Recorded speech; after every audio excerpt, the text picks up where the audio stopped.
Tumama ang airstrike sa gusaling yan sa Beirut, Lebanon. Agad itong gumuho at namuo ang makapal at maitim na usok sa paligid. Ang airstrike na yan kasama sa kabi-kabilang pag-atake ng Israel sa lungsod. Matinding pinsala ang naiwan sa iba't ibang distrito. Hindi po bababa sa 10 ang nasawi ayon sa mga otoridad ng Lebanon. Inaatake ng Israel ang Lebanon kung nasaan ang grupong Hezbollah na suportado ng Iran.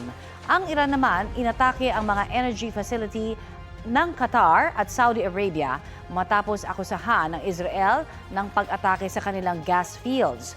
Naharang ng Saudi Arabia ang airstrikes ng Iran. Tumama naman sa isa sa mga pasilidad ng Qatar ang isa sa 5 missile ng Iran. Nangako ang Iran na patuloy nilang aatakihin ang oil at gas facilities sa Gulf countries. Kabi-kabilang airstrike din ang tumama sa Israel mula sa Iran.